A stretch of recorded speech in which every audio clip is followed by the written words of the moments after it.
So good morning, everybody. We are very excited, Catherine and I, to be speaking with you this morning to all of the daycares as you kick off your school year.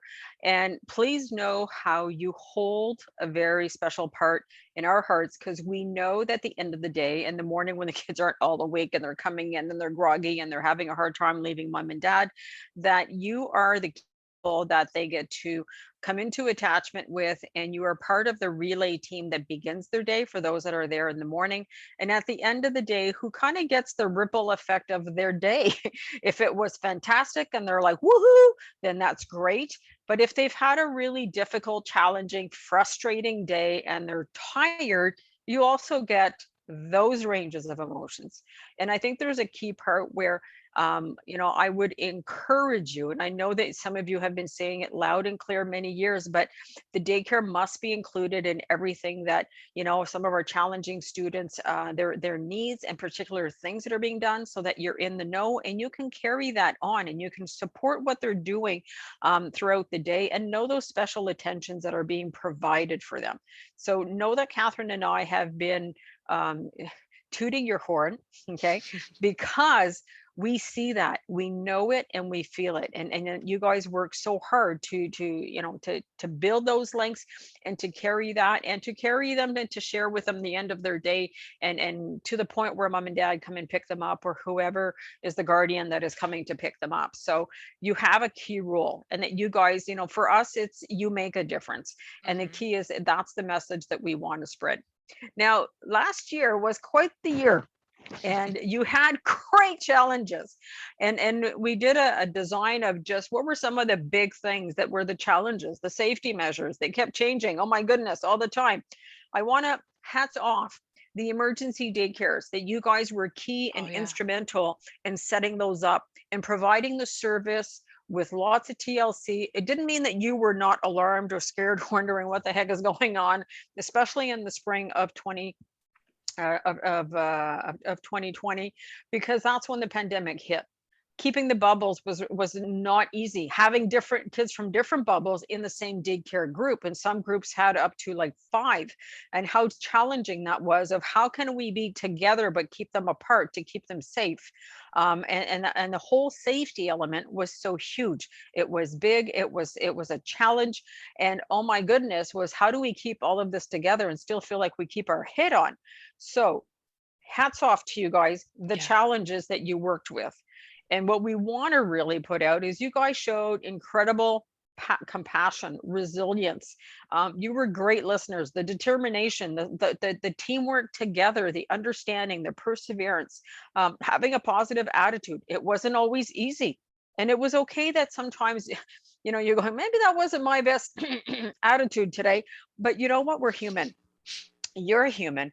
And the reality was is you came back and you did it again the next day. You stepped up and you showed up. So we want to say huge thank you, because Yes. you were instrumental in welcoming kids back, helping them feel safe, provide opportunities to get energy out, to get some of their emotions out. Some kids were very, very isolated at home because we couldn't go anywhere with confinement.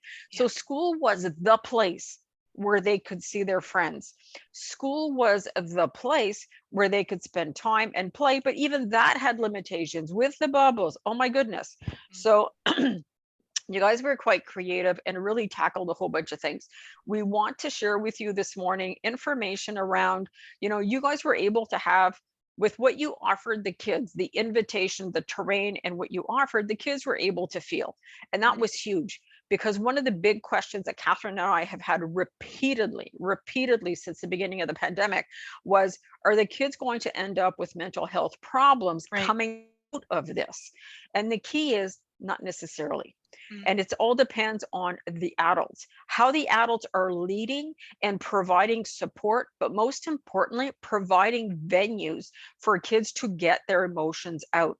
Everybody, adults included, we were all and are still in different stages filled with emotions around it and different repercussions from the situation, from the pandemic, that still live with us. So there's a part where the being able to move and to do has been the essence, the key to enabling paving the route so kids do not end up with mental health problems coming out of this pandemic, but instead have built some resilience. So those are our main areas that we want to look at. Now, there have been lots of emotions, behaviors that we have seen, all of them. We've seen all of this. And what it is really is looking at, these are the behaviors, but underneath there's a whole emotional world. So we want to help just put a little bit of light on this. We presented on the emotional world last year. There is more detailed, in-depth information on the Center of Excellence website that you can go back, and there's a category around emotional world, and that there's a whole page with the recordings and those presentations that you can go to. But for the purpose of this morning, just as a kind of like a short snapshot, is we want to look at why this, emotions need to be expressed to preserve healthy functioning and well-being. Now, emotions are supposed to rise up and flow through kids, and they do. We see it overflow. Their existence in itself isn't a problem. It's actually healthy. When I see a kid who's very flat affect, I'm more worried of that student who is flat affect, or an adult who is flat affect, because we are in the same bag as them. Okay, we're humans. So emotions, humans, we all go together. But the flat affect is a suppression of emotion. So seeing it come out is actually very healthy. So this is where the loud and messy is good. We might not always like it, and it might seem to be an issue, but it's really healthiness coming out in all kinds of ways. Okay, so we need to give it a space, but however, how it is expressed sometimes does cause problems. But what we need to hold on to is emotions need to flow for children to grow. So the movement, the flow is actually the healthiest piece. Think of a river running, and the river and the water keeps going. And if all of a sudden there was no water, that would be a problem. Right. Okay, so this is where we want to look at it. So we may have been seeing signs of frustration, different emotions. So frustration and alarm were the big two that were coming through with the pandemic. And just to give you a look at that and to see what happens is that when we are moved with emotion, whether frustration or alarm, these are some of the primary emotions, is that our blood pressure goes up, our heart rate goes up, our cortisol level goes up, the adrenaline goes up. And then what we see is, or we hear, is kids saying, it's not working. They're frustrated. Something's not working. It's not how they would like. I'm scared is they're speaking of, I'm alarmed. I'm scared. Something is not like okay. I don't feel safe. And this is when kids have the capacity to feel, they're able to say that. But for some kids is we're seeing other things. Okay. The brain will protect us from being overwhelmed by that which makes us feel too vulnerable or too wounded. And this is the brain doing its job, and it's doing a good job. But the key is that we as adults need to read the signs and see what's working, not working.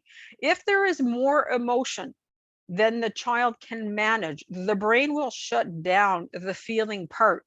They won't be able to voice it. So more emotion will bring less feeling. Okay, the emotion is the movement of what comes to us, how we are impacted. But when there's too much and the brain gets overwhelmed, it will shut down the feeling, but we will still see behaviors. Exactly. So if a child is alarmed, I'm going to bring these all out. If a child is alarmed, is we will see a student, and this is the same for adults. So you may have adults in your surroundings that you saw this during the pandemic. You might still be seeing some now. Okay. Inattention, agitation, hyperactivity, poor memory. Memory has been a piece where the more alarmed you are, the less you're able to hold on to information. So some of the kids' teachers were saying, we taught this yesterday, he got it, and today it's as though I never taught it. Well, this is what's happening. The brain in the moment could handle some, but wasn't able to retain. So it was able to do part of the function, but wasn't able to do all of the processing to hold on to it and to store it into memory. Fatigue is a huge one. And you may still be feeling some of this. And we see kids where their capacity, their endurance to attend, to do things, is they're just tired. And this is where the brain gets tired, but the body gets tired from all of the alarm and the signs in it, because it consumes a lot of energy to be so hyped with emotion. Numbness is another one where, that's a tune out. When there's too much, sometimes the body goes the other way and it tunes out. For other kids, we're seeing obsessions. We're seeing where it's the extreme hand washing, extreme cleaning. It's the keeping massive distance. I mean, I've seen it with adults. even now, several, like a year and a half into the pandemic, I was at the market the other day and saw somebody with two masks, a set of goggles, and two sets of gloves on their hands. And I knew there was two sets because there were two different colors you could see on the wrist. Now that's like, it's obsessive. Like, this is very, very, very high alarm. And they're doing what they can to cope, but at the same time, you could see they're like the frenetic energy, and that's really hard. They're really struggling to cope. So I'm not saying we have kids that are feeling it at this intensity in our schools, but notice behaviors. Notice, this is where, like, keep an eye out. Not that we need to become therapists with it, but become attuned to it. And we're going to look at what are venues in the work that you do, in your role. What are things that you can offer to all kids that are actually really good intervention suggestions to help reduce some of the alarm, reduce some of the frustration. So that's what we're going to work through. Now, if we're looking at frustration, some of the behaviors we're going to see is impatience, the abruptness, being curt, and they're like, kind of being choppy, irritability, physical outbursts, kids who sometimes didn't really seem to get all that upset, and now, like, it's like, oh, it's like, I'm not, and they're just like, you're kind of going like, oh my goodness, where did that come from? Well, you know what? This is where it's coming from, but this is where it's coming out. And helping to put words, and working at different things and having different activities that we'll suggest are different venues that will help. So the tantrums are there. If they go to tears, yes, it's good. It's good. We want the tears to flow because it primes the adaptation and it will lead to more resilience. Okay. But some kids won't. They will have tantrums, but they will not go to tears. So again, there is a sign. If they're able to go to tears, even though it's loud, messy, and rarely is it at a good time, it's like you're transitioning a group, there's something else, that is a sign of health to see the tears flow. Okay. Fatigue, as we've mentioned in the alarm section, would be the same here. And depression is actually the squishing down of all emotions. Okay. That low affect, that just like, everything just goes down. So the energy just really crushes down. So I'll pass it on to Catherine for our next section. And so the idea is we can't stop emotion. I mean, of course, emotion is something that happens to us whether we like it or not. And as Martin mentioned, it is healthy for them to flow. And so what's the solution here? How can we address, because at some point, yes, it's healthy for children to have emotions, but at the same time, how can we manage in a school system with a group of kids and being able to move through our day? And I think that was part of the biggest struggle for many adults and students, since the beginning of the pandemic, and even before then. I mean, these are things, in schools that Martin and I, because we're, a behavior specialist, we're privy to all of these cases. This is nothing new, but it's been exacerbated at this point. And so the natural solution, sorry, if you go back, Martin, for a second. Yeah, sorry. The natural solution to emotion and to be able to cope, to be able to work it through, is resilience. And so what is resilience? Resilience is this idea that even though things are difficult, it doesn't mean that things are easy. It just means that you get to work through it and you're able to bounce back from that situation. So think about, when there's been, over the summer, there were some forest fires, and many people have lost their homes.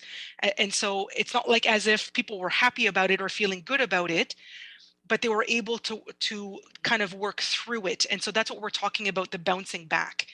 Now, resilience, if we think about the three keys, what is it that we need in order to be able to bounce back are the three following. Being able to express, and this is what Matsson's been talking about, the fact that, students who are more out there, more expressive, is more healthy, so expression is necessary. The second one is a sense of safety. And so this is where you come in, where the relationship, if the student is able to look to us as being their guiding point, being their reference, that then, even though we can't take away COVID or we can't control it, if they see us as being in control, in the sense that we, have still our structures, we're still going through our day, and that we're going about it in a way that we feel confident, then this gives them a sense of safety. So they're looking at us. And then the third one is for them to find their courage, to be able to find their strength, that even though it was very hard, that there was a lot of emotion that came out of that they were able to recognize that they survived that day, or that they survived that situation. And so they're stronger than they think. And so those three together is what builds towards getting more and more resilience. And please know that this is not just for children, this is for all of us. This is for adults as well. I know that I presented to many of you, was it 2 years ago now, on alarm and anxiety, and we talked about resilience, and I went through these 3 keys with you. And so this is, again, we're repeating and reinforcing. And so just a reminder that these are the 3 keys. I would just add as an example, Catherine, is that, Go ahead. there are times where we have worked through different days where we go, I think I can get through today. Like this is like, but at Yeah. the end of the day, we go, yeah, we did it. And we Yes. kind of might be feel even like a little shook up with it. But at the same time is we literally got through the day. Yeah. And it's like, hey, if we can get through that, my goodness, we can go through more. Not that we're excited about it. We don't have to No. be happy about it, but we are able to move forward. And that's the key piece. And you don't always feel courageous in the moment that you need the Correct. courage. But it's that capacity where you say, gotta do it, gotta keep moving 1 foot forward. And adults did a lot of this during the pandemic, especially in the first year. There were huge amounts of this, of walking through it where I don't know where this is going to go, more changes, here we go. And it's to put that Yeah. face of we're going to make it happen, because for the kids, the capacity that they know that, they feel safe as long as they're with you. Correct. Now, whether you have all the answers is another piece, but they feel safe because they're with you. And this is the power of attachment coming together. Yeah. Exactly. And talking about what you're saying, Martin, about us being the answer, it's not about us having the answers. Of course, we don't know where COVID is going to lead. Of course, we don't know, which measures will change yet again. And so it's not about giving students answers. It's, like I remember at the beginning of the year when we had last year, when we had all the measures, adults were very focused on giving students, all of the safety measures, and hoping that information was going to make them feel more safe. And it's not about the information. It's Yeah. about us being the answer to them, that they're looking at us. And if we don't seem, even though inside we're pedaling, if we don't seem frazzled by that situation, then they can feel safe, because we are conveying that energy that it's going to be okay. Yeah. And so the interventions that you provided to support students. Now, just know that this slide and the two first slides that Martin presented, these words come from a survey that you were sent. I believe it was just the technicians, right, Martin, that Yep. received this survey. And Yep. so these are not words that Martin and I invented No. or thought of. These are words coming directly from your home base, from your technicians, the way that they have seen the year and more pass, and what they see and have heard. And so what they've noticed that you have done with students in order to help them become more resilient in these challenging times was to be able to be patient with students, to be able to normalize the situation as best that you can, to invite for emotion to express itself, to support, to care, to validate, to be playful. Playful is a big one. Being compassionate, to encourage, to listen, and so forth. And so the words that you see that are the bigger words are the words that came out the most in the survey that we put out there with the daycare technicians. And so just to confirm to you that what you guys have been doing is the thing to do. And so you've been on track. Martin and I wanted Like, to woo, woo, woo, encourage you. woo. Exactly. Yes. We wanted to encourage you, to support you, because sometimes we're doing all of these things and we wonder, like, am I doing the right thing? Am I going about it, the wrong way? And so, no, you guys are doing the right things. And so please continue to do what you're doing. It's terrific. And so to kind of use the theory to support the practice, when we were talking about the 3 keys with the resilience, and then building that, this happens in 2 folds. It happens in the play mode, and this is what you guys have been doing. You've been playful, and you've been putting out there some activities to help students cope through in the mode of play, but also in the relationship. And so the fact that you've been patient, compassionate, understanding, and so forth, this is you creating that safe bubble for them to be able to express to you, to feel comforted, to share stories and whatnot. And so this is what allow for the 3 keys to unfold in order to help resilience increase and build. And so in terms of the safety, just to kind of illustrate it a little bit. And so in times of stress, sense of safety has much less to do with the surrounding, but much more to do with the connection to the adults. And so, I was mentioning earlier, it's not so much about the safety measures, it's more about the fact that you feel like things will be okay, and to set up that kind of modeling to students. A child doesn't feel lost when they can count on their adults to show up for them and to lead. Finding ways to increase their sense of safety. One of the things that Martin and I have presented last year, and we've presented it again when we did we presented our website yesterday for the Center of Excellence. We talked about Tier 1, Tier 2, and Tier 3. For those who may not know about the RTI model, just really quickly, the idea of Tier 1 is the whole school approach. In the classroom, in daycare, and just having different interventions at the first level for all students. Then you've got, and I'm sure you know who are those students that need more of that support. So at the Tier 2 is some of the more selected students that need a little bit more than the masses. And the Tier 3, or those top kind of 5-10% of students in the school that really, really struggle, have a hard time being in class. And these students, whether they struggle in class, of course they're going to struggle in daycare with you at the end of the day or at the beginning of the day as well.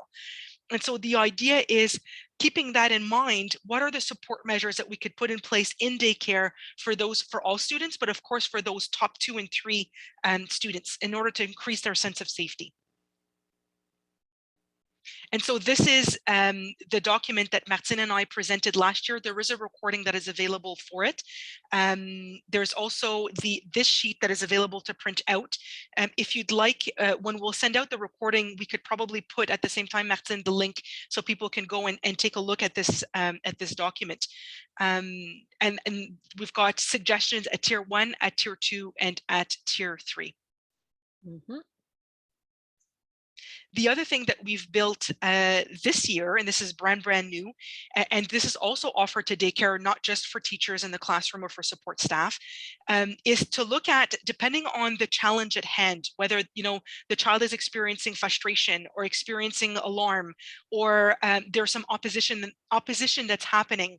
Every single of these 6 placemats are there for a different challenge, and then we enumerate in there examples of things that you may observe to help you kind of see, is it this challenge that the student is faced with, or is it that challenge? And so when we have the observables, it helps you kind of situate which ones of the challenges it is.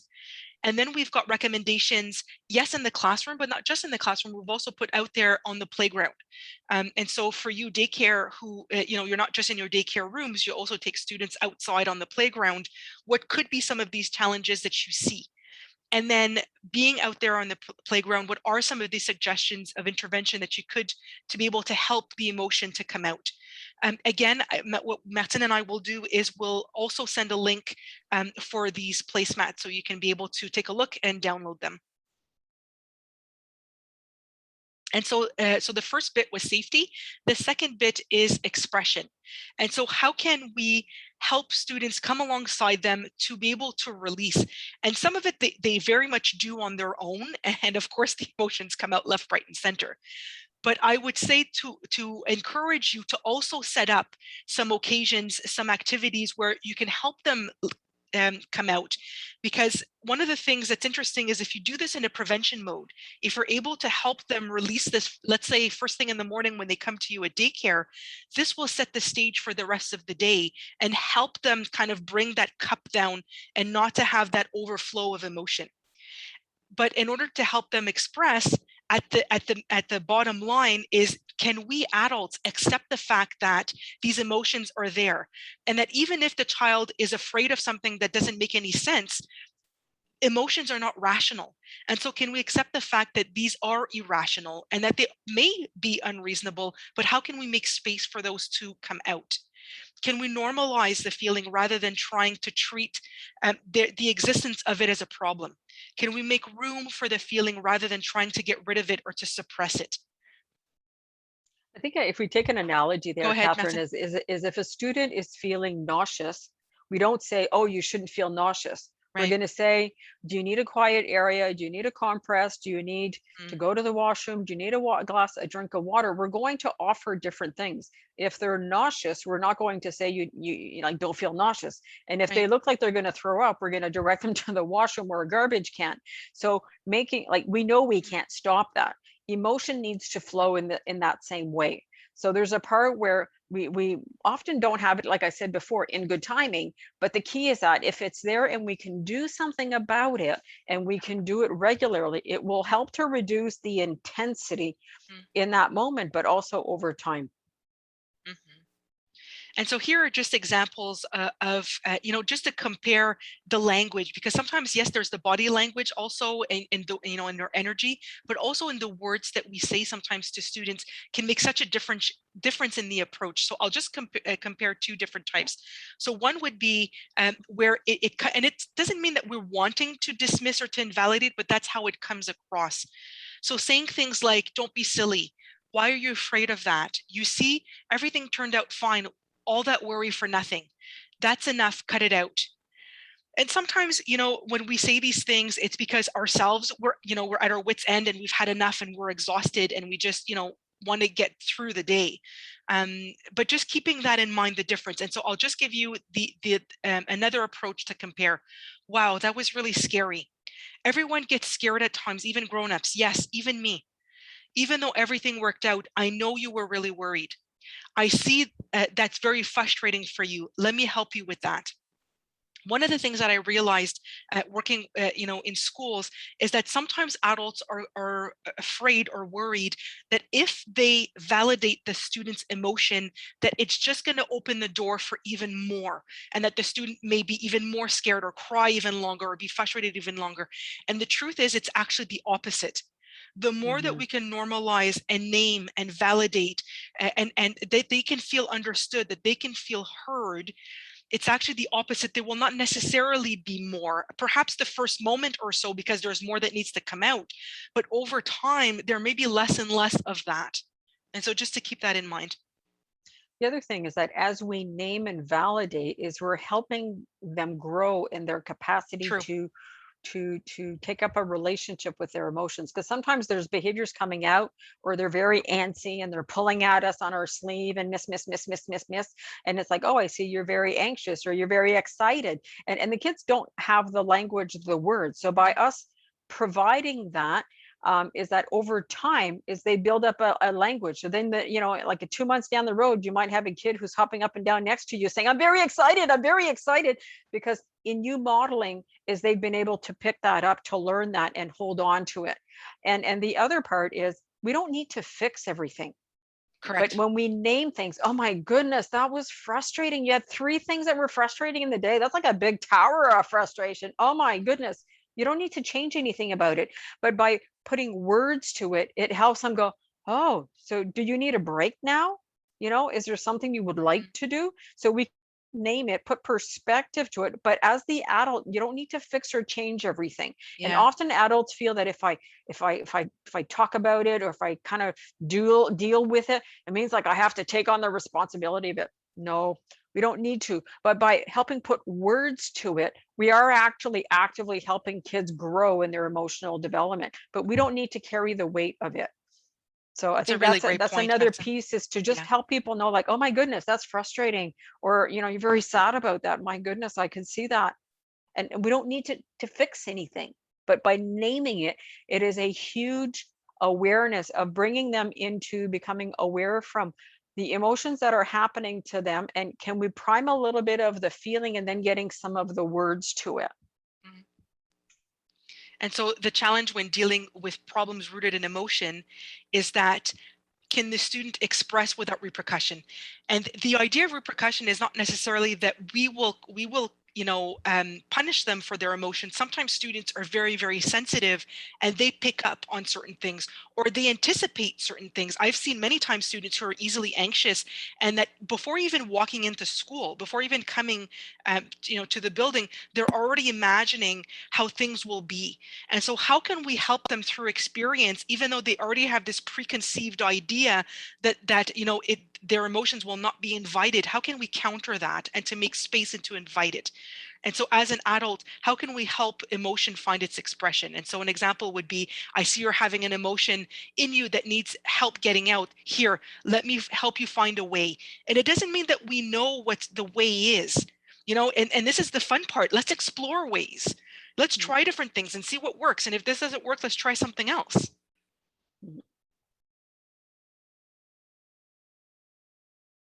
And so, talking about play, when students are stirred up emotionally, their play can reflect themes that they're struggling with. I don't know if you've noticed, given that we're in pandemic and that things are so heightened emotionally, have you noticed that the play with students has taken a turn last year? That things were more into alarm play. That would be an interesting conversation to have in terms of the type of play. Play is how they naturally make sense of all of the emotions that they're experiencing. In play, pictures are drawn, structures are made, games are engaged, and to allow for emotion to come out in a way that feels safer. A really good example of that, we have a colleague, Hannah Beach, that wrote an editorial on a Corona tag and how students were playing, that type of game, and adults were kind of concerned about should we encourage this or not encourage this. And the Corona tag was an example of students putting their fears of being infected through play. Mm. And so we have two questions that we wanted to ask you, because we wanted to hear from you. We know in the webinar format, it's not easy. It's not a two-way conversation. And so let's do the poll. So I'll stop sharing so that you Yes. can. Okay. Perfect. All right. So we have two questions for you. I believe they'll come out at the same time, so I will just launch it. Bear with me, it's the first time that I do this. And so you should have, I imagine you should have a pop-up with two questions, and you can click as many answers as you'd like.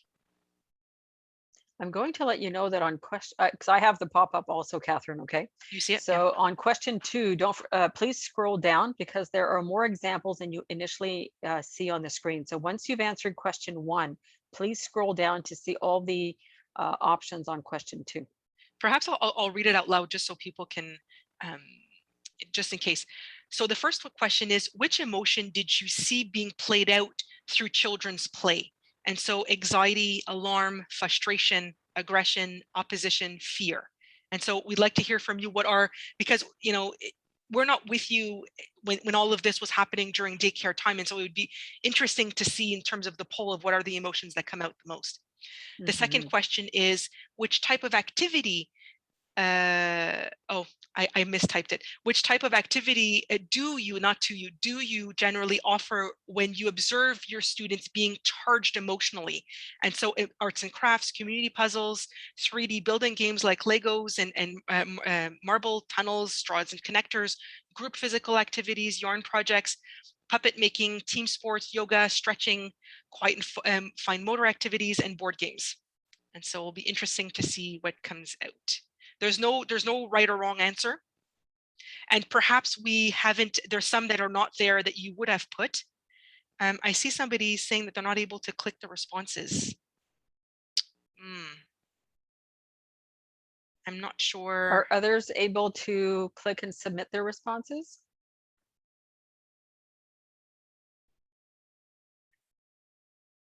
Others are able, okay.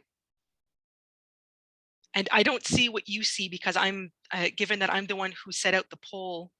So you see what people are clicking and numbers going up, Catherine? Yes, exactly. Yeah. Okay. Oh, you don't get to see it, Matson? No, I have the poll. Okay. So you as the host has you get the results coming in. I was sent the poll. Okay. You only see page 1. Question number 1, can you scroll down with your touchpad to get to question 2? Because they're one after another. It's not like different pages. It's just correct. one page, 2 questions. Yeah.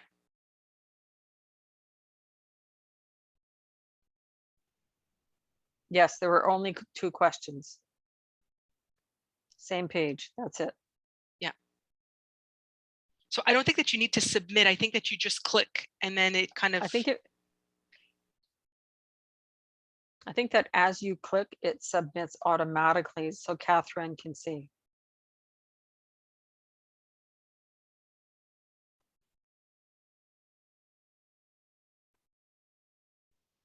There is only one page for the questions.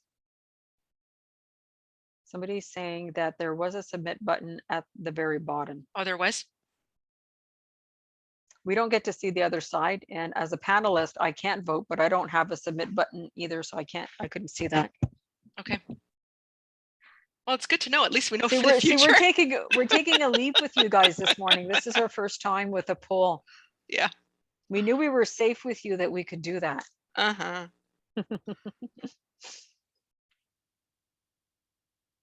So I'll just give it a few more seconds. I see the poll has stopped. It's still going a little bit. And then I'll share with you, you know, the top.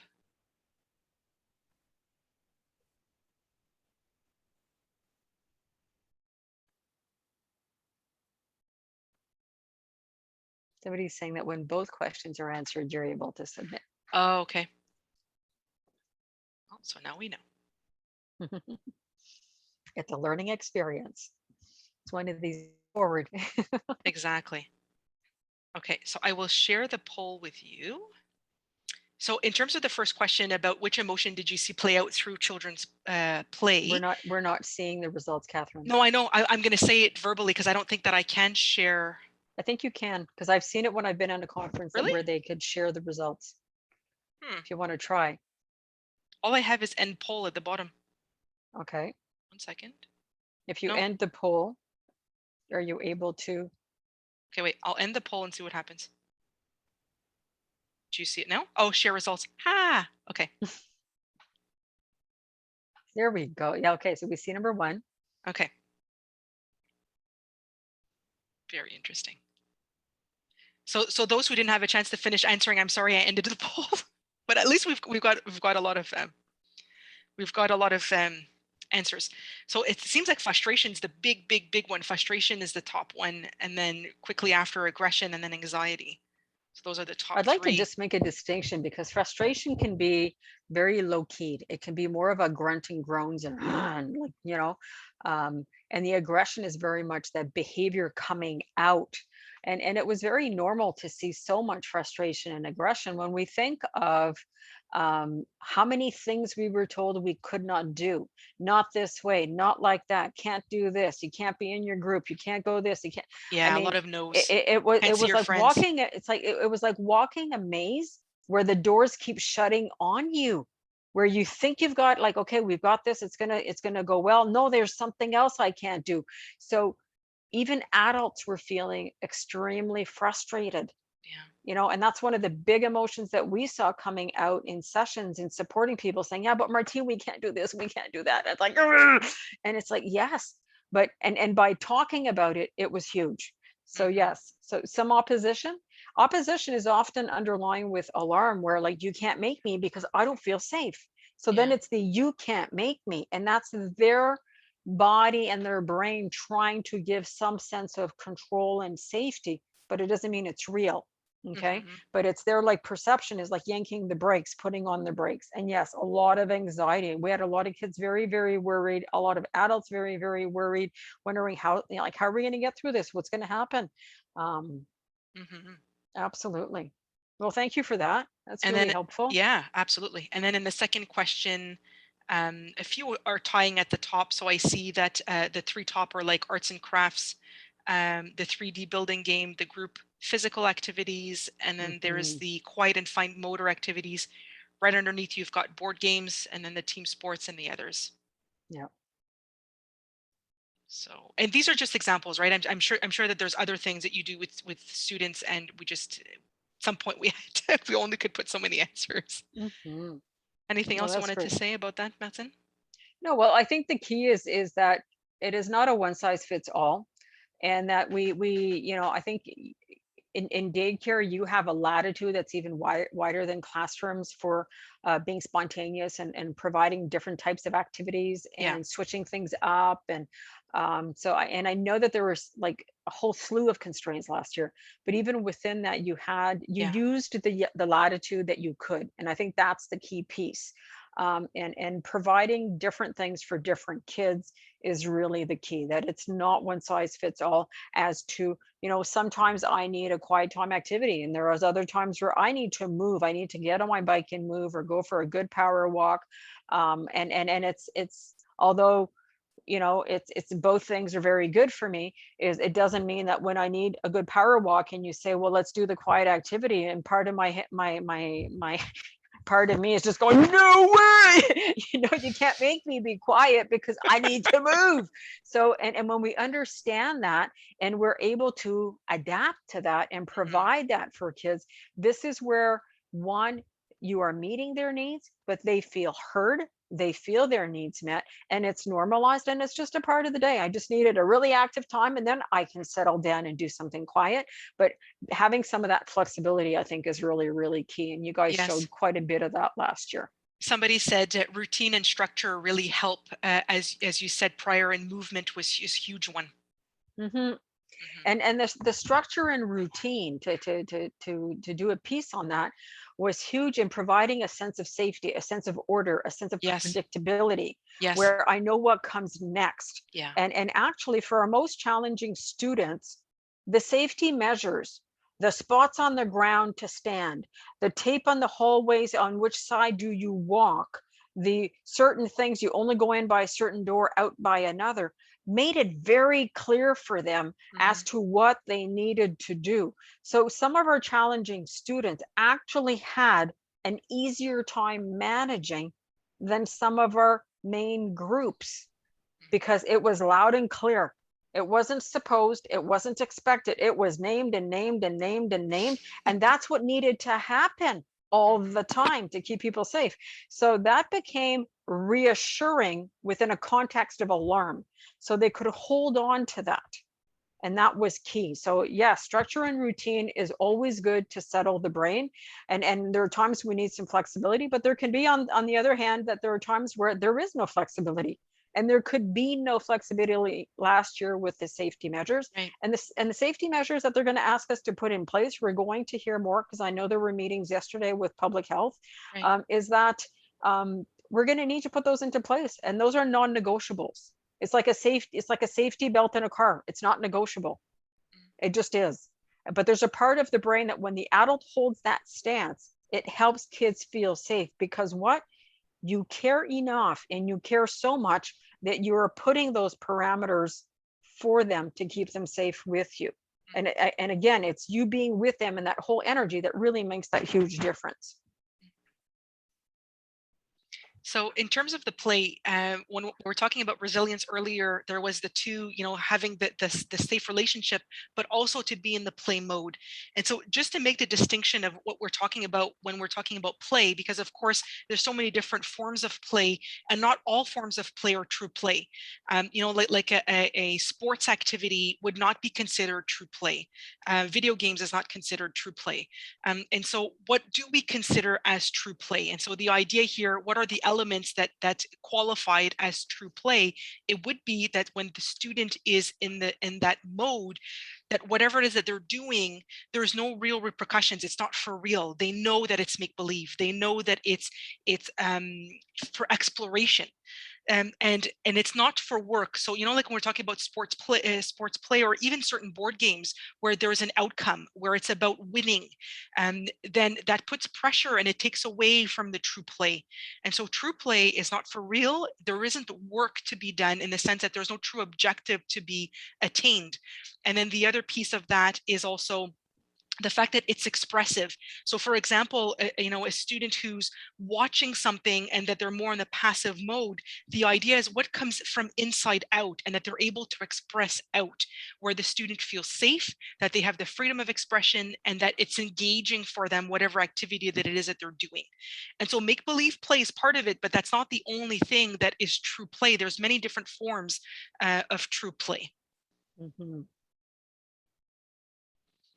And so what can be done consciously to go about setting up and offering emotional playgrounds? Because this is our role. It's not for us to necessarily play with the students, it's for us to set up those emotional playgrounds so they can express this free play both at school, outside, and of course, being a parent at home. So here are examples of emotional playgrounds, and keep in mind that emotional playgrounds don't necessarily need to have words. Expression is not necessarily about talking. It could be without words. And so examples of this would be, drawing and painting, laughter and humor, drama and theater, dance and movement, singing and music, irony and wordplay, stories and writing, teasing and silliness. And these are just overall kind of emotional playgrounds. Martin will go more specifics into what are examples, concrete examples of types of play, but these are, just inspire you of different types of emotional playgrounds. When you see a student who goes into a dance step and pirouettes, and there is a a flicker of true play in beginning, okay? Yes. Because that is a inside coming out. When you've got kids who are going and they're singing and you see the stance change, true play. I remember a student who had a very, very low, soft voice, but this is a kid who had huge amounts of frustration with situations that he lived. And when we did activities with puppets, when his hand would go into the puppet, Mm. he had this big, gruffy voice, and to the point that we as the adults were startled because we were like, where did that come from?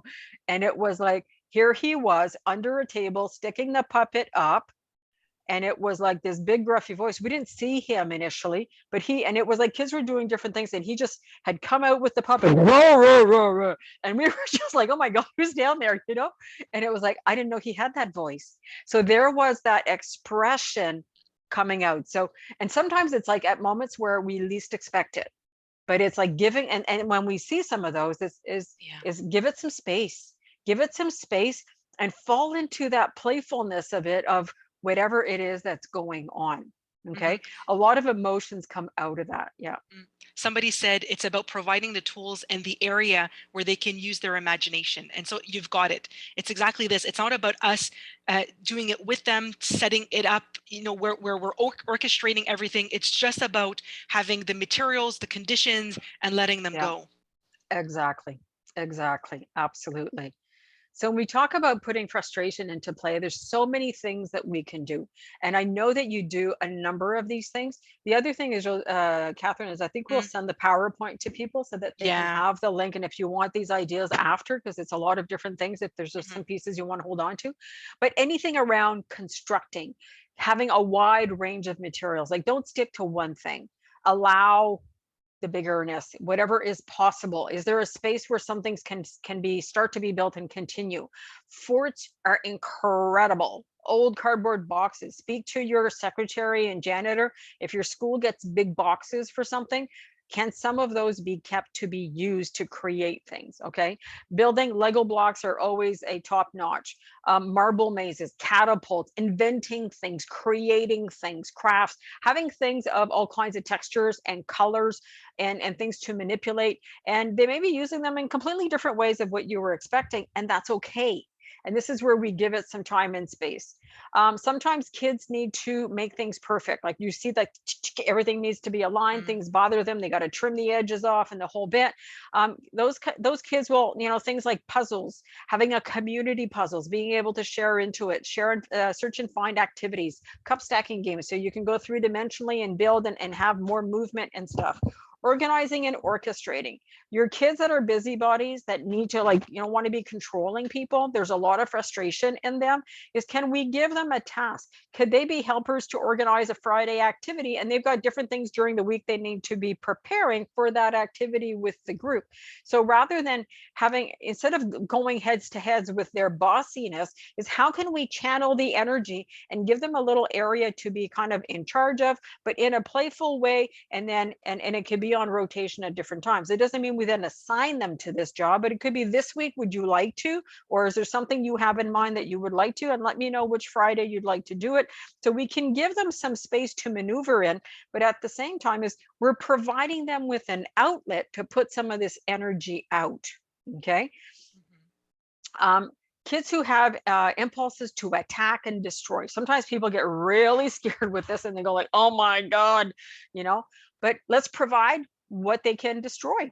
So ripping cardboard boxes. I've hired these students in many schools, recess time, instead of going outside and banging on each other and getting into trouble, is they would be hired to be the recycling preppers. So they would have the job of ripping the cardboard. I've had kids, like grade 2 kids, go into a sweat during recess for this, where we say, I think you need something to drink after before you go back to class. But they are so proud of having a job, but they're ripping that cardboard. And the bigger the boxes, the thicker the cardboard, the better. So this is, again, how can we help get some of the intensity out?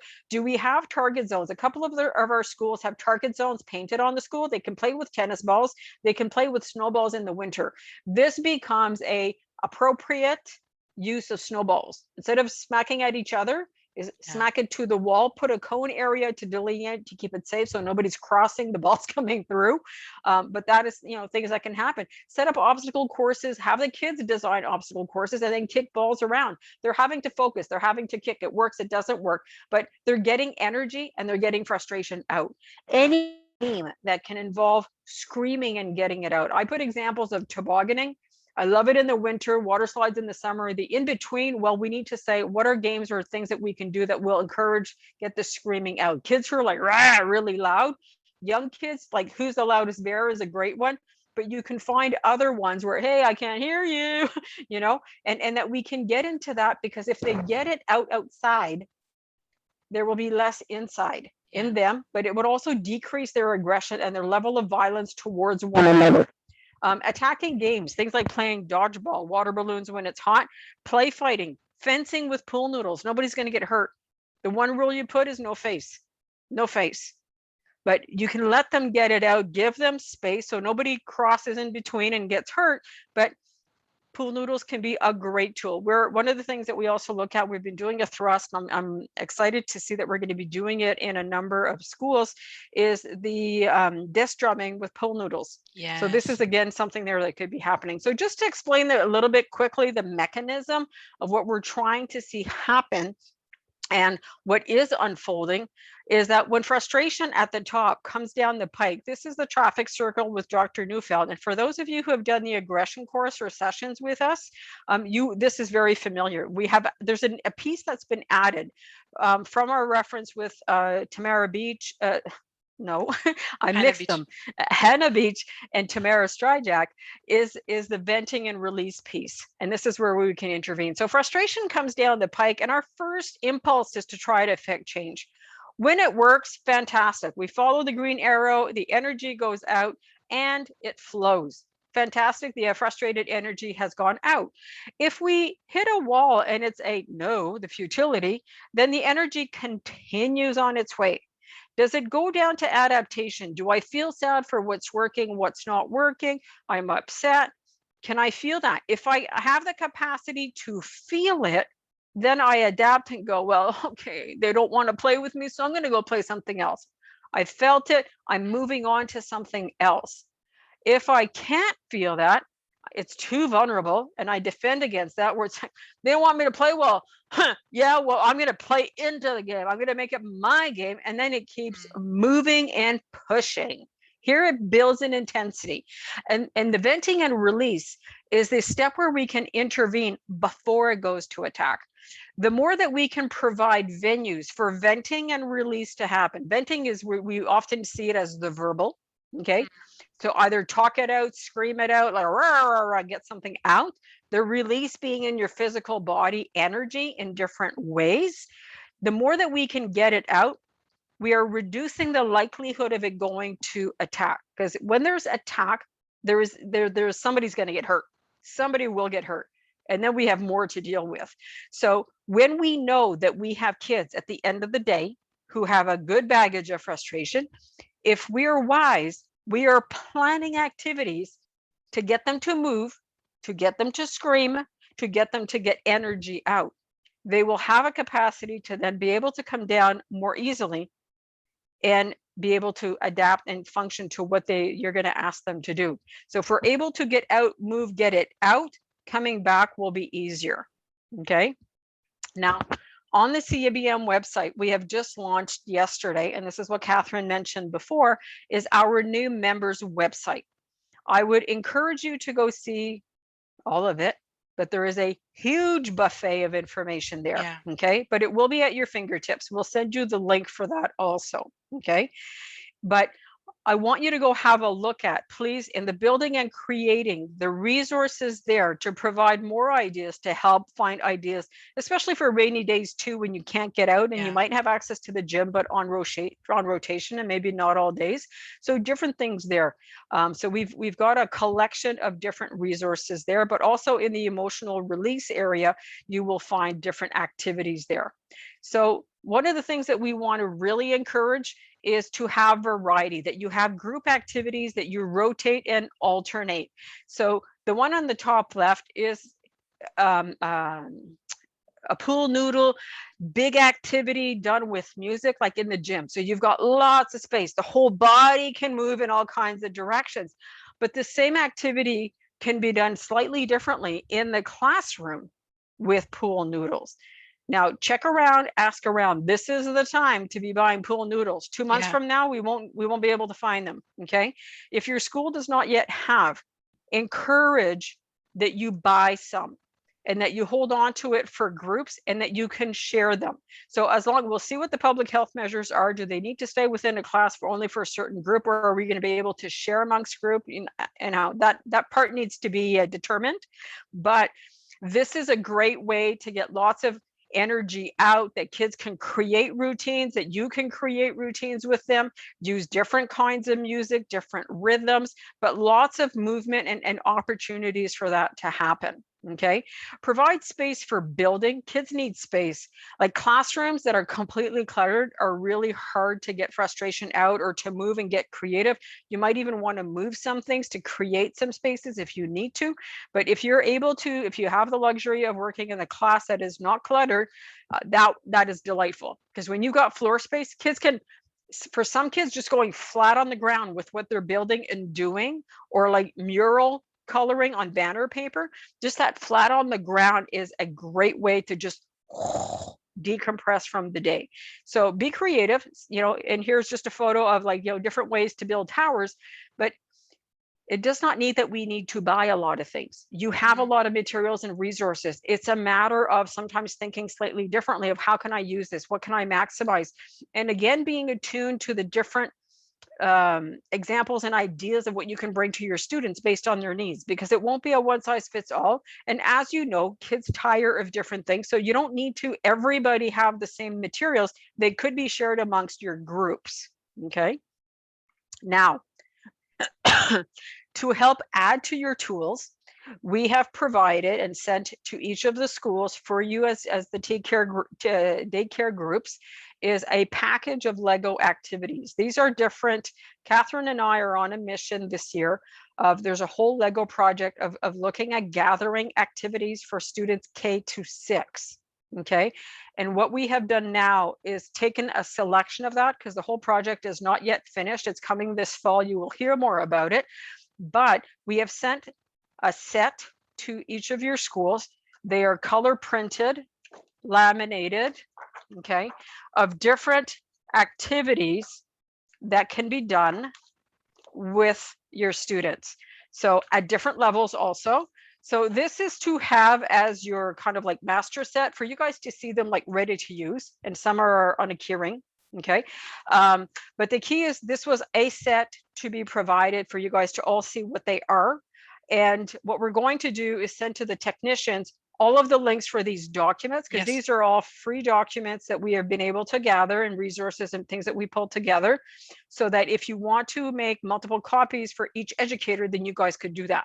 Okay, so we will send the links to all of the documents of everything that's in the package. So the technicians have received, I know that Jose was taking care of sending out through truck mail. I think there were other things involved in your package that Jose was sending to you, but these are the pieces that we sent as a token piece from our presentation, to give other ideas of how to go with the Legos. But you could use other kinds of blocks also, see what it is, and different ideas that it might stir up for you.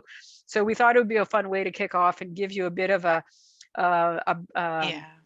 and primeur, because the project is coming later this fall. So the daycares are getting the first dibs on some of the Lego activities. So we hope that you enjoy those.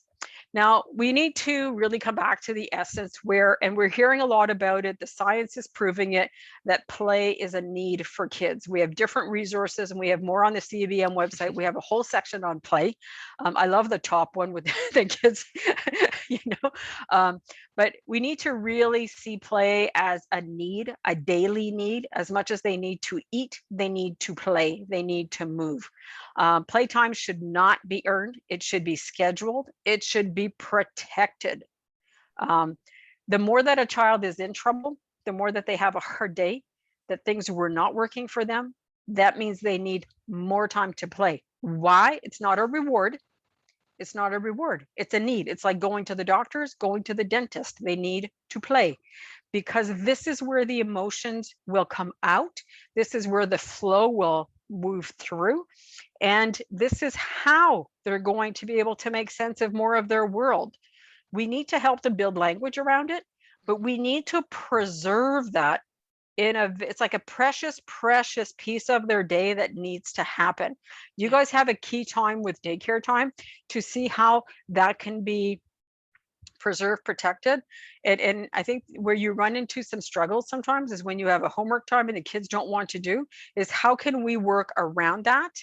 And how can we sometimes make some of that more playful, but Hmm. also it won't be play, but it'll be more playful. But at the same time, not getting work done does not equal taking playtime away because that will not help the situation. It will actually dampen the relationship, increase frustration, increase resistance. So we are better off pulling a card of saying, today's a special day, and you take the lead with providing more play. You will gain from that and assume and say today we decided that this is how we're moving forward. This is an investment into the future in the relationship and them wanting to do for you, feel Yeah. good with you, feel heard and understood with you. Mm. The other thing, Martin, that I Yep. would say is, there's statistics out there that show that, of course, the culture of play has changed over the years, and Hmm. kids are much more indoor, much more on devices, much more on screens, on video games and whatnot. And there is a true correlation between the lack of play and the increase in mental health in children. Yes. And not that the responsibility should be on your shoulders, daycare, but No. we know that when the kids go home, how much are they going outside, how much are they doing true play. And so when they're there with you at daycare, giving them this opportunity to be able to dive into this true play, the gift that you guys are giving them to be able to do this. And there really is a lot of studies out there that are showing that play is the key to helping children with stress and with mental health. For adults, it's and adults too. It's not just for Yeah. children. Play is really one of the keys. The other part, Catherine, also to that is that the play becomes the terrain where they practice the real life Right. without consequences. Without consequences, they can play a game and it doesn't work. And it is different than if it's something in real life that doesn't work. Mm. So there's a practice of sometimes it works, sometimes it doesn't. I can live and survive not winning when I've had more practice with it.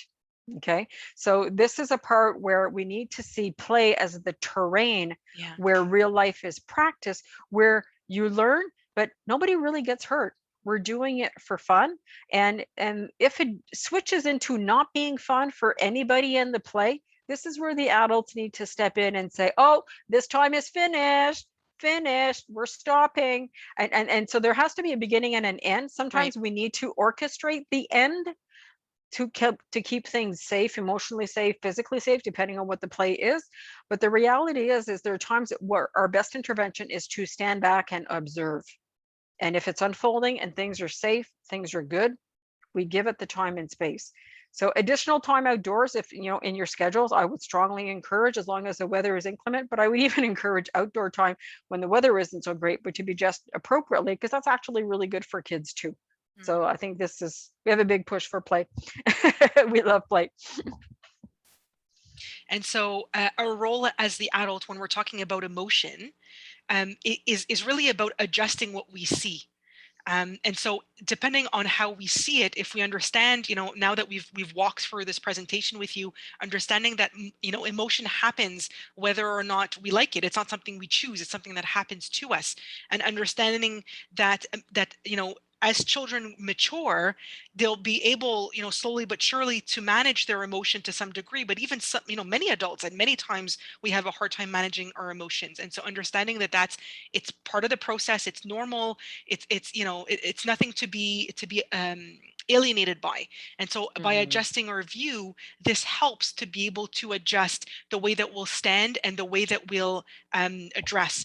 And so in our stance, by not alarming them with our own emotions, our own frustration, our own disapproval, normalizing the experience for emotion, and making room for that in many different ways, whether it's through expression, through release, even though we know it isn't comfortable.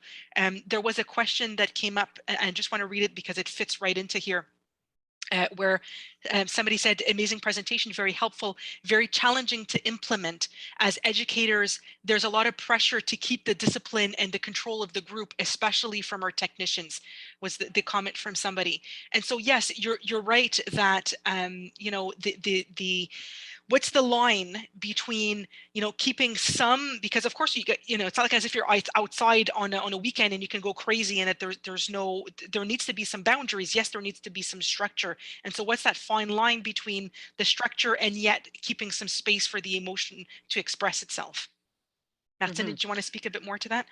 Well, I think there's also a part where with the students is naming that we can play in different ways, but when the adult calls a stop, that's an important message to hear.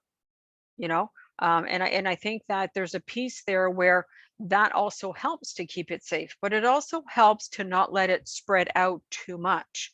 So because it can spread, but it doesn't mean it will always spread, so we also need to not be overly anxious with that.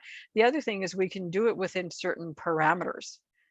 So there's a part where part of that is taking up a relationship with and getting comfortable with it, but at the same time, for some students, that there is more latitude. Sometimes they struggle to manage some of that, but some coaching can be done with that also. And I think that if you have students where they get out of hand, chances are that's a tier 2 student or a tier 3 student. And Right. what else is being done within the school as support? And let's link those intervention strategies to daycare time also. So this is one where I would say go Yeah. back to the placemats, but have a discussion with the school support team and the teacher to say, so and so we're struggling with, and this is in the context, so what can we do to help? Because we don't want to exclude him out of that. He actually needs this very much, but at the same time, the student is struggling. Often it's because they're very immature, and sometimes it's because they're emotionally stuck and they're like a pressure cooker with too much emotion. A child who's at home and never gets out will have more to put out when they get the opportunity. So if they know that every day we're coming out and we're going to get energy out, we can use these different activity tools, like we can create mazes and cones and whatever, and we assign a job to him or her. When they know that this is an opportunity every day, like if you get to dance at a party once every 6 months, you can dance till your legs fall off. But if you know that you get to go dance every week, you will enjoy it and savor it in a different way. Yeah. So I think this is a part when they know that, and if you say, hey, let me know the activities and the times that you like, and we'll bring that back into the schedule, is that's a way of coming into a relationship with them and bringing it in, but also they're feeling heard. And you're also giving them more opportunities to practice Mm, appropriate behaviors during those times to play safe. mm. If they're doing fencing and they're smacking for the face, then that's a student that I would then say, hey, you're my partner, because I'm going to show him how to play. Right. And some kids need to have that shown to them. And Yeah. then I would say they could practice with another student. But I would then take them in as my partner. I'm so lucky I get to play with you. It's not because you can't do it well, you're going to be with me. That would feel like a consequence. I flip it around and say, I'm so honored. Oh my goodness, can you be the person I show the group how we're going to play this? So again, we're setting the stage for what's appropriate, what's safe, and then we can give the latitude to play fencing with the pool noodles, Mm. but there's a part where in how we do it can make a huge difference and can Mm. help the group feel safe so that it doesn't rise in the same way. Mm. The But other don't thing, be shy yeah, that if there are specific issues with certain kids, to take that further in discussion after, right, you right. know? Yeah, The other thing too to keep in mind, because I've seen this time and time again, that there's some students where at certain moments they can do these high level activities and can manage to some extent, but there's other times in the day or of the week that it's they too can't. much. It's overstimulation, and so we need to keep that in mind as well. Letting it out doesn't just mean that we're doing only high level activities. Low level Yes. activities could also help release without overstimulating the student, and so it's good, I think, to have a combination of the two. Yeah. The other thing is we need to understand that many of our tier 2 students, tier 3 students, but even some of our tier 1 students really struggle with transitions. So the end of day where everybody's in the hallway and all the hustle and bustle, for some of them, by the time they get to you in your daycare group, so Mm. it might be all of the span of like 10, 12 minutes, they have become disorganized because of it. Yes. And the key thing is if that transition time is like overwhelming, how can we put structure to that? Is this a student that would benefit from a checkout with a technician at the Mm. end of the day, that they're in a sheltered environment, that they're not traveling the hallway when all the kids are in the Yeah. hallway? Would they benefit from going from the classroom 5 minutes before the bell rings with their things all ready to the technician office? And maybe they're given a job of bring the check the clipboard for attendance with the educator, and they walk with the educator, and then they're there side by side because you've had a chance to take connection with them. And I know that some of these examples people are already doing, Yes, okay, I've seen because it. you've tuned in and you've zoned into this.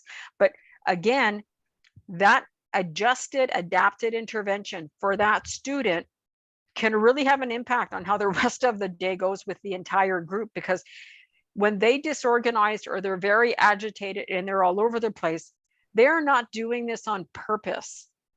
They are doing and managing the best they can. Mm. And they have been working 100% and more the entire day. By the end of the day, the battery is tired. And for some kids, they can't handle the loud. I've seen where some technicians have a quiet area in their room, their office, and the students are there for 20 minutes and they come in and they have certain quiet activities that they can go into, they do, and then they switch over. So part of that is really looking at being observant, assessing the needs of your students. And it doesn't mean it's going, whatever you put into place doesn't mean it's going to be like that the entire year, but they will grow and you could possibly transition them to something different gradually over time. But if we don't meet the need, we will, we need to expect there will be more explosions. And then we will need to work with that. So there's a part where can we do more prevention and intervention? The other thing is great communication between teachers and daycare staff is huge, or support staff. If Johnny has had a really difficult day, please let the daycare person know. And this is something that we say to the school team, because you guys need a heads up. You need a flag. Yeah. Yeah. You need a flag. Can we even, I've even had it where we've set up where some kids are coming with a quiet activity and we've decreed no homework time that day, because this is what they're doing during that time, because this is what they need. This is their form of intervention, support, play, and a notice sent to parents saying today this needed to take place, you know? And there are times where the teacher's even gone to speak to the students, so the student's not alarmed with the, oh my God, I have to do my homework. And the teacher will say, no, that's okay. We'll take care of it tomorrow.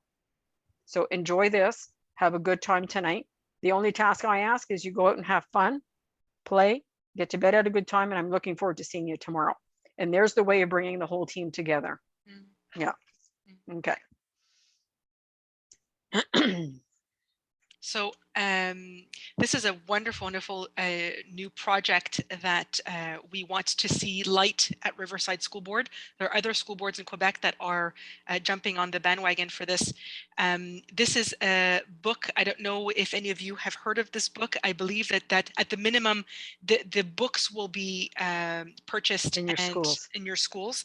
And so it's called Reclaiming Our Students. We talked a few times about Hannah Beach and about Tamara Neufeld-Stryjak. And so they have wonderful editorials. We've shared many of their editorials on our website. And so they've written a book called Reclaiming Our Students. This applies to both elementary and to high school. And what we're looking to do this year is to do kind of like a three-part where you've got the book, and with the purchase of the book comes alongside the Inside Out handbook, where there's a bunch of activities. There's tons and tons of activities in there for emotional release. And so we invite you to go and take a look at those once you get the book. And then for the schools who are jumping on to the third part is the video series that comes along with the book and the handout. Know that each of them stand alone. You don't necessarily, it comes together, but each of them stand alone. And so if having the book, reading the chapters is more than enough, there's different themes that are addressed, whether it's frustration, whether it's anxiety and alarm, whether it's students who disrupt, students who have a hard time focusing, and so forth. There's many different chapters, and then the video series is kind of like an overall where they regroup some of the themes of the chapters, and then it's kind of like an accompaniment of the book. Anything else you wanted to say, Martine, to that? Two things. The Inside Out handbook is also in the activities, is they will specifically name at like the age groups for Oh yeah, which they right. are most applicable, but also adaptations. So when we look at our older students in cycle 3, sometimes we say, oh, that's too young for them. They have a number of activities where there's an adaptation for the older students, because some are even for high school. Okay, Mm-hmm. so just to say on that, with the video series is there's really two angles to each of the topics, where one is gaining more insight and understanding of what we see, the behaviors and the situations. But there's also the whole other side is, as adults, how can we help, and how is our stance and positioning, our angle, the position that we take, helpful to work a situation. So in each of the areas is there are suggestions on like the adult side, but also the student side. So that they're very, it's very interesting, and it's very, it's good listening. It's an hour session. And in the book is there's a lot of also snapshots looking of different students, different age groups, and how different profiles. So that in each chapter, they're speaking of different children, and these are all real life children that Tamara or Hannah have worked with, and giving different perspectives. So you can say, oh yeah, this is how Samantha behaves. Oh my goodness, this is like one, their Ellie is our Samantha. So you can really get a sense of not just information, but really real live link to it. So this is so we're very excited, Catherine and I, that this is that we've found this resource, brought it to Riverside. I mean, the teachers, the administrators have purchased books for their school teams. See that there are copies for you, because great numbers were ordered. Each school took care of their orders and numbers.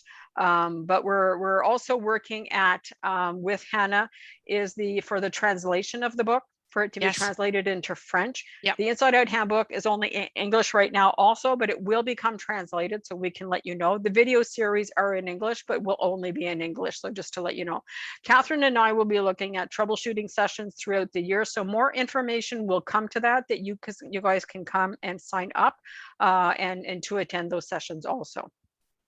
Great opportunity. Very excited. And then of Mhm. course, coming along, talking about resources. And so please, for those who don't know of our website, come and take a look. There's so many resources that are there, different articles, Hannah Beach's articles, and others. The other great book that I should mention for the little ones is Rest, Play, Grow. For those who may have seen the book, I know that Martine has presented last year or even previous years. A few times we've done different presentations, and so all of this recordings are on there. So we invite you to come and take a look. And of course, our members website, this is the brand new one, which is above and beyond this general site. It's actually two different separate sites. Yeah. And so you can also come in and Catherine, I'm looking at the time. We still yeah, have some time. I will stop share and I wonder if we could bring, if you wouldn't mind bringing people to the new website that we can navigate and show them a little bit so they get a sure. visual of it. We had a Yeah. question too that I would Okay. like for us to answer. So I don't know if you Absolutely. want to do that first or so I'll read it. In all of the workshops I have taken, they always talk about play fighting, but the schools won't allow it. I am 100% for it since it has been proven beneficial for the kids in their socializing. But how can we do it so that everyone is on the same page with it? Sorry, my brain went, No worries. And so talking about play fighting, and of course, play fighting is it's a tricky one because yes, you're yeah. right about administration being on board with it. Martin and I have come to the conclusion over the years that you can get kids to go through the movement, like a child who wants to punch or a child who wants to kick. It doesn't necessarily mean that you give them a punching bag or that you give them something to kick. You can do this with throwing. Throwing could be a movement of hitting, or throwing is similar. Kicking balls could be part of the kicking. It doesn't necessarily need to You know be the big true balloons play also? fighting. The big balloons Yeah. can be another one to, to do some punching. Yeah. And this is where for me, the pool noodles, like the full length pool noodles, like the play Yes. fighting is like play fence, like fencing. And this is where they can be going at it. They expend a lot of energy doing that. If you do it with them, I tell you, you will break a sweat. Okay. But it's a lot of fun too. And I think the key is also that whenever you get into a game is what is the signal of, okay, we can start, but what is the signal for we need to stop? So there's Yeah. a beginning and an end, and this is where your structure and routine with this is very key. And have kids tune in and repeat back to you is, when I say 1 2 3 go, we can start. When I say 1 2 3 stop, or if you have a sound, you have a something, that is the signal where we need to freeze, and right away is thank you for freezing, and let's practice again. And you can practice like in your first days is practice that, so that when you get to using it in context or before you get into an activity, do that, and Hmm. then practice and do it again, and give them a high five, thumbs up as to how things are. Thank you so much. Oh my goodness, because the quicker we do this, the quicker, like the more minutes we get to play. Oh my God, I want minutes to play. So if we're playful with it, it will really work. Okay. And I think that's a key piece is your playfulness will also have a lot to do with how they respond. But also we need to have, and this is one of the things like with the reclaiming our students is the, is how we take the lead. If we're saying, well, I need for you guys to stop, mm, it doesn't command, I need to listen to you now. We don't need to scream. We don't need to be very loud, but to have a clear, firm voice, and that we're giving concise instructions. If we're going on and on and on, it's like roar, roar, roar, roar, roar. And kids will say it like roar, roar, roar, roar. Okay. But if we do it short and sweet and clear, and they know that, if we even do like a visual for the with younger kids, that really is helpful. But if they know that you mean business in a firm, clear way, and you can still be playful with that, then you will get more of the kids responding, but respecting what you're asking them to do. Yeah. All right. I like Kelly's idea of putting up a community mandala. So I guess you've got something big, and that if kids need quiet time, they can go to that. Absolutely. Yeah. Oh wait, I'll do this instead so I can share. Okay. Oh yeah, I'm just going to bring this down. So just really quickly, since we've got a bit of time left, wanted to show you how to access the member site. Oh wait, I'm just going to put our picture up here so I can see what I'm doing. There we go. And so this is our main website, www.cebm.ca.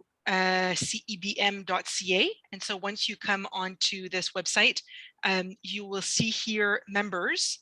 And so I just want to show you, I added this last night, Martin, so you haven't seen this either. Aha. There's a subsection here, website walkabout.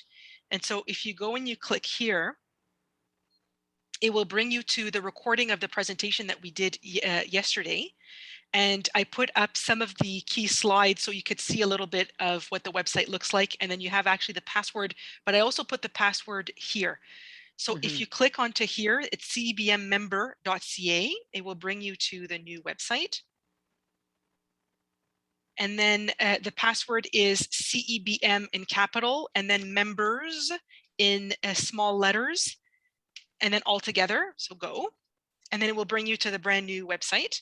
So I've put the recording here as well on the main on the home page. Is there anything specific, Martin, that you would have wanted me to show them? I would say maybe You want me to show them the building and creating, or what did you were thinking? Yeah, I'm thinking show them where the placemats are. Oh yeah, and then go to materials so they can see all of the gamut that's there. Perfect. So the placemats are in two places.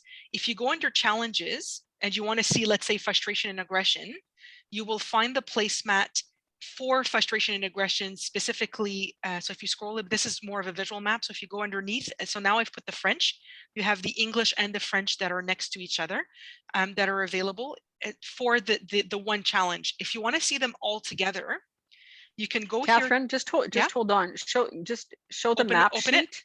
No, I just want to see the map sheet. I just want to speak to this one a little bit. Go ahead. So the reason for this sheet here, and you'll have them for the 6 challenges with the placemats, is really to just give you a quick sense of, if we're dealing with frustration and aggression, what are we seeing? The challenges, what do you see? And the behavior. So it's a bit like in the presentation before with the iceberg, okay?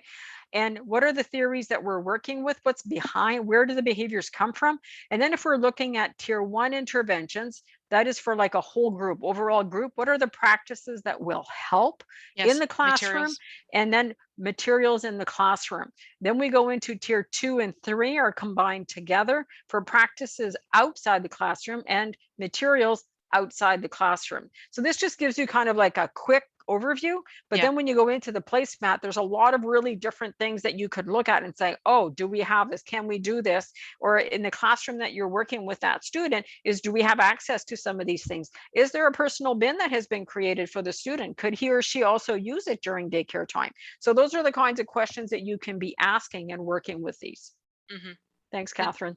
Yes, and so this is where the placemat is.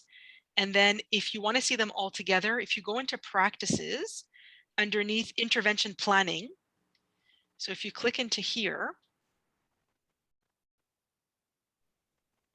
and so we've got intervention planning in general, and we invite you to come and check these out. This is not just for teachers. This is can also be applied for daycare.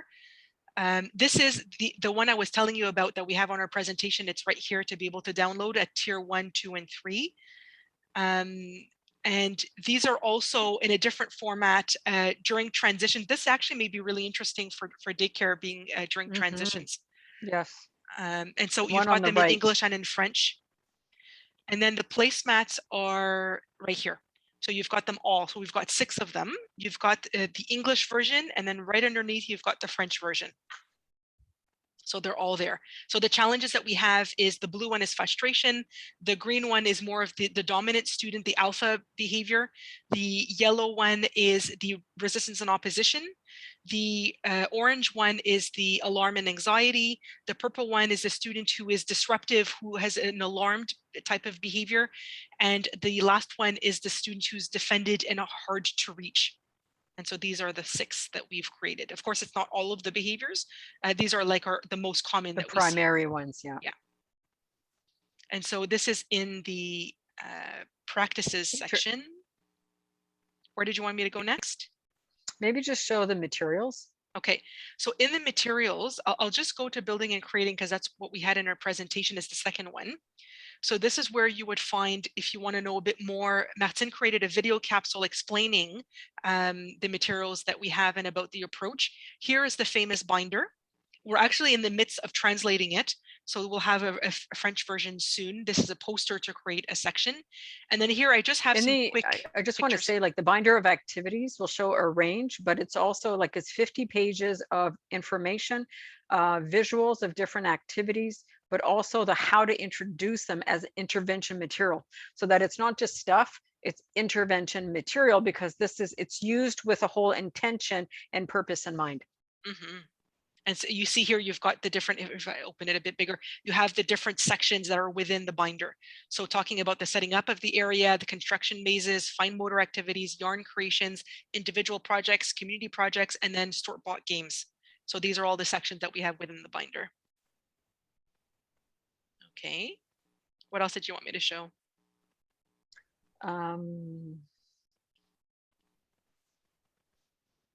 Maybe do personal bin, because I'm thinking for our students Yes, yes, yes, yes. who, if you have students who are struggling, they may have a personal bin set up in the classroom, but they may not.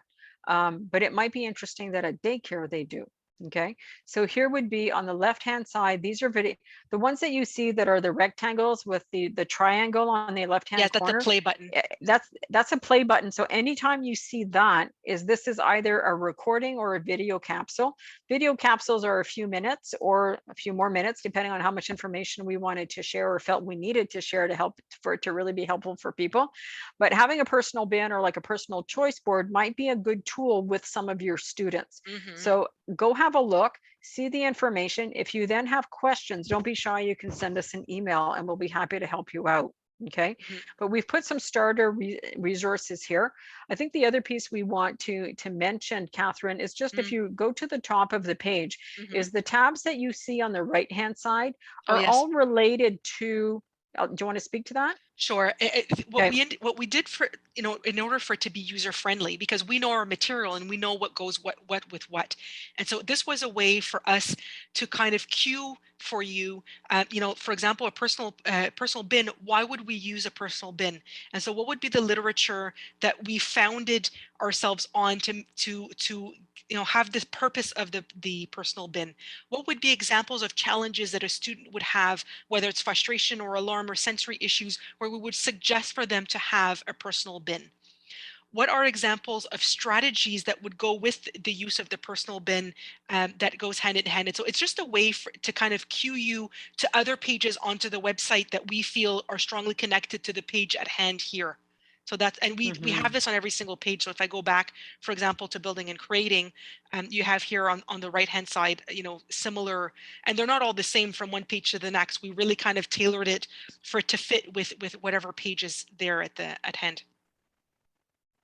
Okay.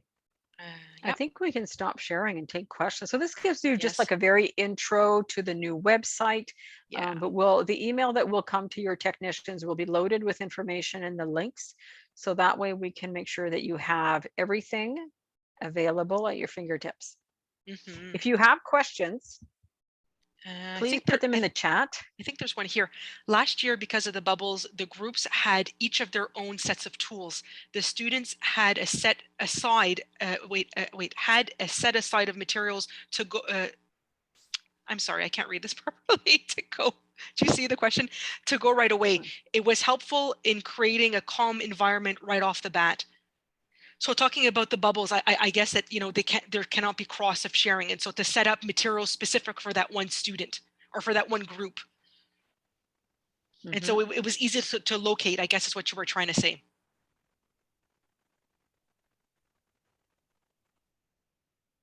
Um, did you want to? Is there anything that you wanted to say to that? Oh, somebody No. asked if it's possible to repeat the username and the password for the website. You know what? I'm going to put it in the chat. It's going to be easier. Mhm. So let me do this. I think somebody commented about having snack first thing and it gives a pulse on where kids are at. Absolutely. The other thing is at the end of the school day, chances are there are different levels of hunger. And this is a way to bring time. There are also, it's a pause between the school day and starting up daycare time. And some kids will need to eat more often. Absolutely. Mhm. So I've actually put not the website of the new website, but of the walkabout from the original website, because I invite you before perusing, on the other side, to go and take a look at the recording. Even if you kind of go quickly through it, it would be good for you just to get a sense of how to navigate the site. We Hmm. we, we did that recording yesterday. And it'll give you lots of details on how, like, why are we providing these kinds of activities, and how all of our information based on attachment friendly, trauma informed, sensory based, play based. So we any resource that we create and that we've made available for people are all based from this knowledge of putting it into practice. So we're really doing that link of going from theory that is sounded scientific to putting it into practice, and then finding ways and tools to make it accessible, easily used, for you to have hands-on in the schools to work with different age groups. But if you have any questions, if there's any, areas where you say, do we have something on this after you've looked around, Hmm. let us know, because Yeah.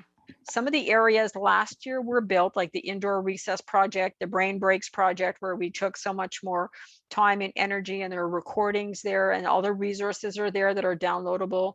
Many are everything is done in English, and then many is translated into French. Not all, but there are a good number of resources that are available in French. But if there's an area that you feel, hey, do we have something on this, or I don't see anything, maybe that'll be an area that we'll work at developing this year. Yeah. So, part of the work that we have is that the resources that we've built have been based on questions and needs that have come to us. And that's exactly how we want to be able to support you guys and help make a difference. Hmm. So we hope you've enjoyed the session this morning. Is there something else you wanted to add, Catherine? I just I put in the chat the indoor recess web address, because if this applies so much to daycare. It's not just for No, teachers yeah. and we have a bunch of concrete activities per category, whether it's quiet time activities, physical activities, or community projects, and they're both in English and in French. We really invite you And they're all to by go and take a cycle. So look. K, cycle Yeah, one, cycle two, cycle three, yeah, adapted to the age groups, yeah. and visual cards, and all the templates that you could even create a whole board if you want. Here, So, I'll just show quickly, since I have it here. So we've got a okay, recording on the indoor recess. Here is the for presentation that kindergarten. we did. Yeah. Yeah, you've got, and all of these are downloadable for their activity cards for kindergarten, for cycle 1, cycle 2, and cycle 3. And so we really invite you to go and take a look. And we've got some extra resources. These are totally, up your alley. Yeah. Catherine, maybe, oh, okay. Oh, did you want to? It's okay. Sorry. You were fast. Share and share. We're happy to share. Can you tell? Good. Yes. Okay, so we hope that you've enjoyed the session this Yes. morning, that it has provided some added inspiration, but I hope you felt the pat on the back for a wonderful job last year. Oh, yeah. Oh, That my you goodness. you met the challenge. You met the challenge in high colors. And we know that you will again. If there's something that we can help you, flag us when we're in your schools, Hmm. or send off an email, let us know. And we're happy to help out and support. So we look forward to your feedback with the website also, and to see if you're finding the resources helpful. If you Yes. see other angles of things specifically that would be more helpful for daycare, let us know. We'd be happy to see Hmm. what we can do to help in another way. Thank you so much for your precious work that you do. And precious time in Ped Days, because tomorrow's the big day. Yeah. It's like the gong begins tomorrow. Let's go.